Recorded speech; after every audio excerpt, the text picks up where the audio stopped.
Hey guys, welcome back to the Business of Art. I am here with Ann Upton. Hi. Ann is amazing on Instagram, and I thought she would have some amazing knowledge to pass to you guys because, some people, they like to build their YouTube or their Facebook or their Instagram. There's benefits to all of them, and they all have a little bit of a different technology with how to build them. So you really have to kind of pick what platforms you want to work on and learn those platforms. Mm-hmm. So first of all, how many Instagram followers do you have? Right now I have 198,000. That is awesome. Almost 200. We can just round up. Almost She has 200,000 Instagram followers. So close. After this video, go follow her on Instagram so she can get to that quickly if she's not there already.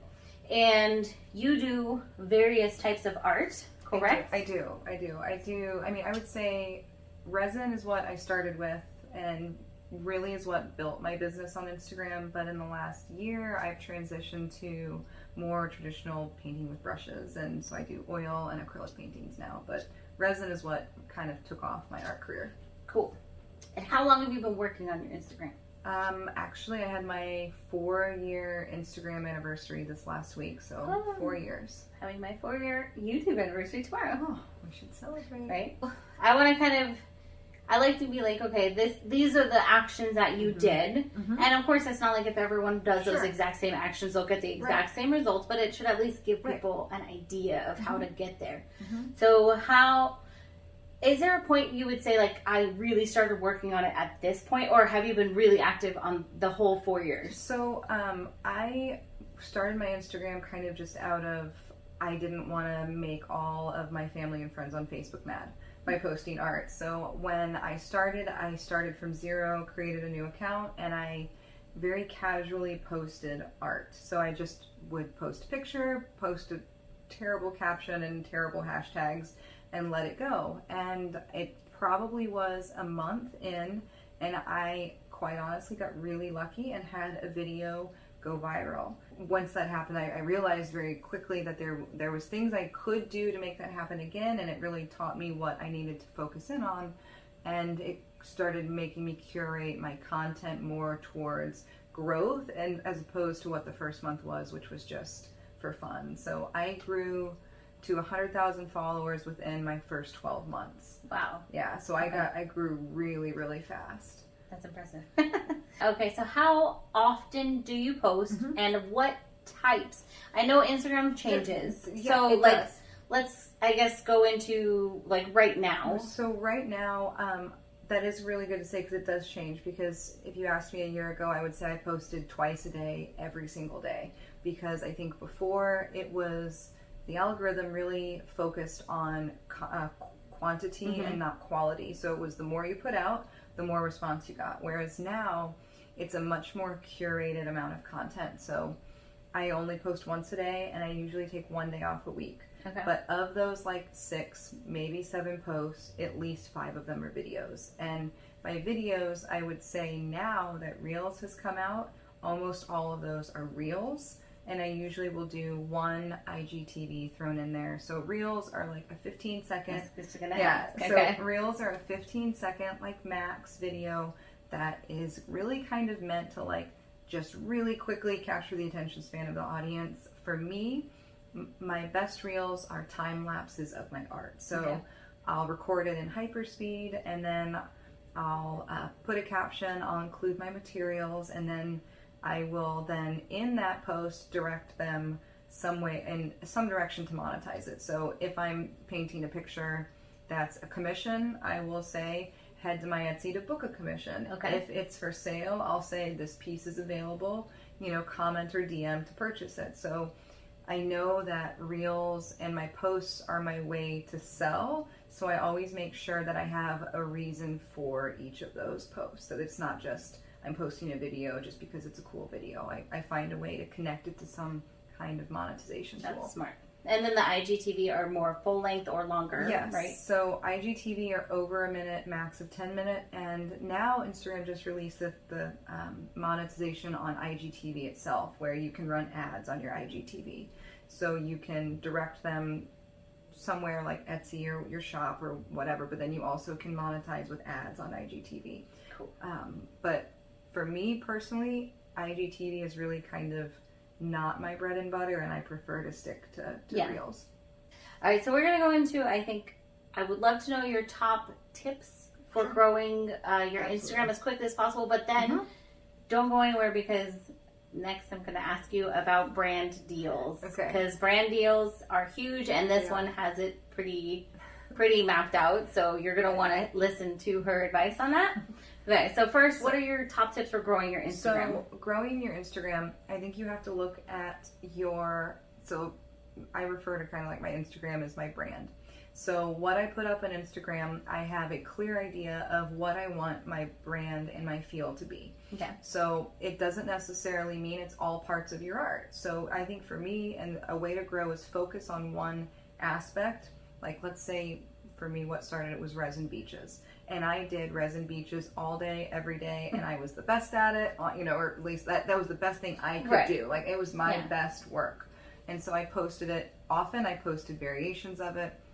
So people came to know me as my brand. That's true. When I think of you, that's when I think of resin beaches. Right. So then it was relatable. So then people sought me out for that, and then they came for me for then like classes, for products, for tips. So that was the first one, was focusing on a certain aspect of your brand, so that you kind of become a subject matter expert in that. So people go like to an opinion leader. Yes. Mm-hmm. So people go to you. The next thing is understanding that your brand and your art and your content might not be the same thing. So for me, I have distinct posts of ones that are my content that I'm making specifically for the content to do well, to bring people to the page. Mm-hmm. And then I have other posts that are specifically for like the more art side of art that I want to sell, because it's not always the same. Okay.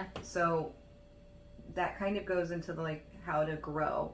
Growing for me is the viral videos really made me grow, the really attention grabbing content that people come for, which isn't always necessarily your most beautifully painted piece, because it might not always be the most interesting thing to watch. Yeah. Like, for example, one of my most viral videos is me painting on a KitchenAid mixer.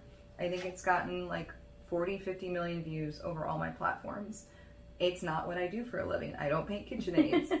What? Right. But the content, it's content and not my art. Yeah. So you acquire clients with good content, but you keep them there with good art, at least for me. So a really good balance between finding good viral content that still is something you love, and then keeping your clients there with solid art. Okay. Another key for me was engagement. Nobody, at least in my experience, wants to follow along with someone if they don't really truly care that you're following along. So when I was a smaller account, I responded to every single comment, every single DM, every single question. I shared all of my secrets. I shared all of my process, because it made people want to keep coming back for those tips and that interaction. They're part of it. It's like they're involved. It's not something completely separate. Right. Yeah. They feel like it kind of becomes this crazy extended art community or family.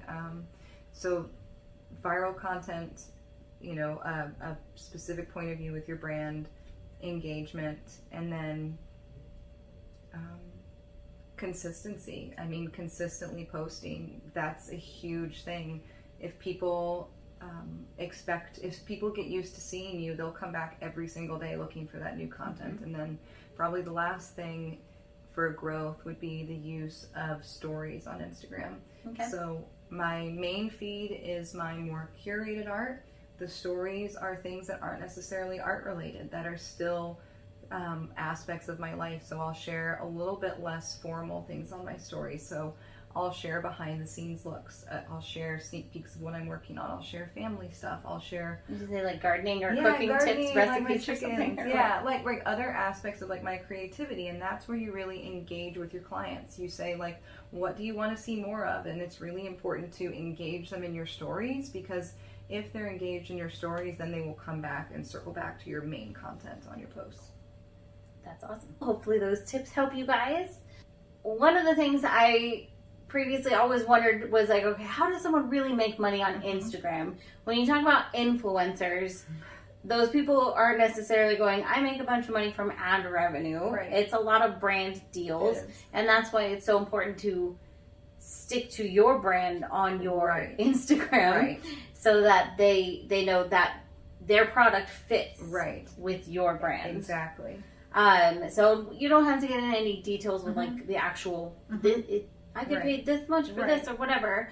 But how did you even get started into brand deals? So, I was offered brand deals as low as 20,000 followers. So that's not so, I think that's a really encouraging thing for a lot of people, because I think you have this idea that I don't have enough followers to encourage these brands to work with me. But every brand, just like we're artists at all different levels, all these brands are at different levels. So you might not be bringing in the huge, big name brands, but that doesn't mean that you're not going to be able to monetize with these smaller brands.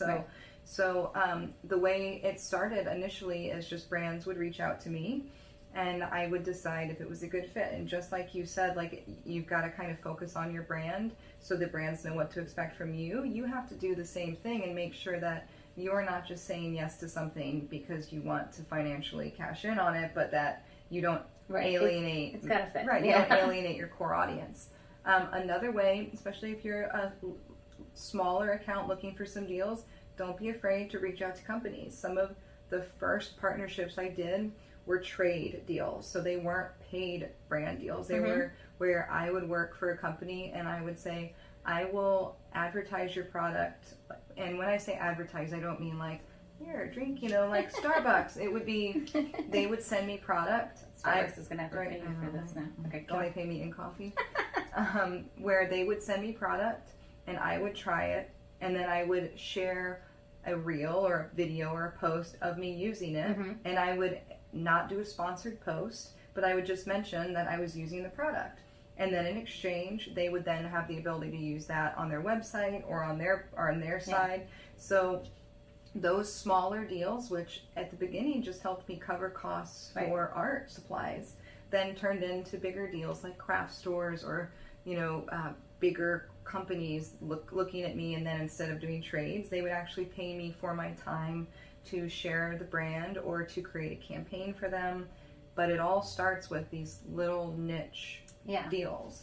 One of the things I did, and you can tell me if you agree with this or whatever, but it was successful for me when I was newer on YouTube, is I kind of listed all the brands that I already use, right? So like I already use this paint, I already use these canvases, I already use this and this, and then I just reached out to those companies. Or if it was a company that I knew I wanted to try anyways, and I was like, okay, I can either go buy this, but I can also just reach out and be like, hey, would you mind sending me this so I can try and I'll make a video with it? And almost every single time they said yes.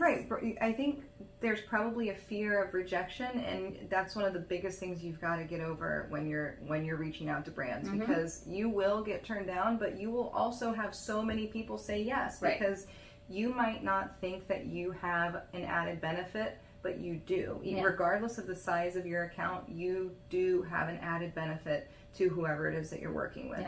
I think someone told me once when I was smaller in my size, they said, imagine your followers, whether it's 100, 1,000, 100,000, or 1 million. Imagine all of those lined up in a room with you. If you have 100 followers and you were they showed up in this hotel room, this room would be packed. You would be speaking to a huge room of people.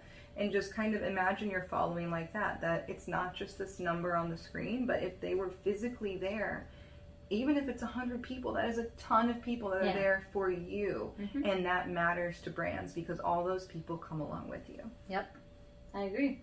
Yeah, so I say I wouldn't even shy away from the big ones. You might not get a response, but I wrote to Michael's, I wrote to everybody, different resin companies, you know what I mean? So, and took it a whole step further, and even wrote to the companies that she uses their hair dye and stuff like that, which she's very much in her videos, so it makes sense. Right, but things that just like you said, products you work with, products you love, Yeah. or brands you support. You already know you like those brands. Right. Yeah. Even like, I even worked with because I did oceans, I worked with an organization that did like marine conservation. So not Cool. even like craft related, Yeah. but things that you believe in. All of those kinds of partnerships matter and will bring you more and more and more opportunities that are closer in line with your goal. But the only thing I would say, and probably the very most important thing, is brand deals should be, in my personal opinion, should be a small part of the bigger pie, because you need to be true to yourself, and I think it's hard to continually, day after day after day, say, I love this product, and then the next day, but I love this product, and then the next day, but I love this one, and suddenly you become less authentic. Yeah. And people will listen to you less, so it's a balance. And you'll build up relationships with these companies. So I don't try 50 resin companies. Right. You know what I mean? Yeah. If you need to try a few until you find the one you like, do that, and then build that relationship. Brand loyal. Yeah. Stick loyal. with them. Yes. And they'll send you the new products that come out, you know, stuff like that. Yeah. The best partnerships I have are the ones, like the resin company I work with. And they approached me when I had hundreds, not thousands, like hundreds of followers. And they're still the ones that I work with 4 years later, because they believed in me when I was to anybody else online, I was a nobody. Yeah. And that mattered more to me than anything else. So I mean, those are the kinds of partnerships that, I mean, now it's turned into a massive deal, but at the time you never know which one will be the one. So yeah. Cool. Any random questions? I think that, I mean, how often do you change your hair color? I usually re-dye every 6 weeks. It's overtone. Okay. Overtone. Check out overtone.com. I don't know. At overtone color. Okay. Vivid pink and magenta. I have a video of it on Igtv. Oh my gosh. Okay, well, definitely go and follow Anne on Instagram. Now, I also have recently talked her into building her YouTube. Yes. So follow her on YouTube and Facebook. I'm going to put all the links down in the description, but let's help her grow all her social media. And hopefully these tips were helpful. Let us know if you have questions. And they can reach out. I mean, the best way for me, at least, is to leave comments. Comments are really easy for me to get to. So if you have any comments that you'd like me to answer, or if you want, any classes, cool. let me know. Yeah. All right. We'll see you all next time. Bye, guys.